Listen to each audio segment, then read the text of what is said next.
there's almost certainly something that Trump is getting in return. We know that the conflict in Gaza has been a mess and something that Trump has really sought to clean up. He's very frustrated that it's gone on as long as it has. And I believe that this is now an indication that perhaps there is some visibility into the Gaza conflict ending, or there being at least a ceasefire coming up soon. That's just my prediction based on my understanding of Trump's foreign policy. The other thing to potentially look for here is Netanyahu going to come to the United States for a potential meeting, a potential victory lap here. And if that happens, I think there might be an even larger announcement around Gaza. So for viewers who are at home wondering what's really going on here, know that when Trump is giving Netanyahu essentially a bear hug here, know that he's asking for things in return. Yeah, I think that's a good point. I think you're probably right that when Trump says that they have to get the hostages back from Gaza, that he is hinting that there is some kind of deal that might be close to being reached, which is why he wants Netanyahu free for now. I do think it's interesting to look at their relationship compared to the first term with the second term. It's been decidedly less cozy, at least from the first few months of Trump's administration. Netanyahu apparently wanted to strike Iran back in May or April or May, and Trump said, no, you can only do it when I'm ready.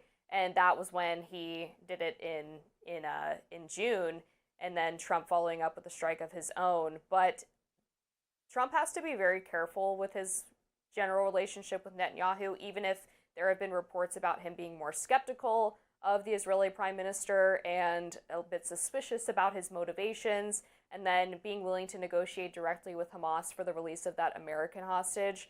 A lot of the Republican base, and Trump's base in particular, have similarly suspicious feelings about how much money the U.S. gives to Israel. How does this benefit American interests? Is Israel taking us for a ride and trying to draw us into a major war in the Middle East?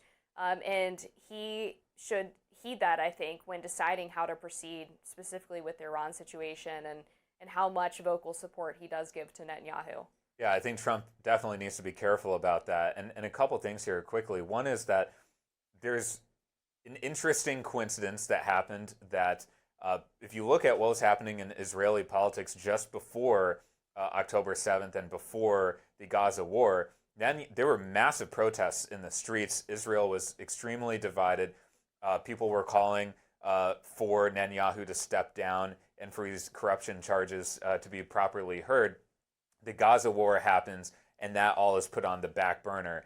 That is really problematic, and you always see this constant delay tactic that Netanyahu is using, and now Trump is aiding him in that, and I think that's very problematic.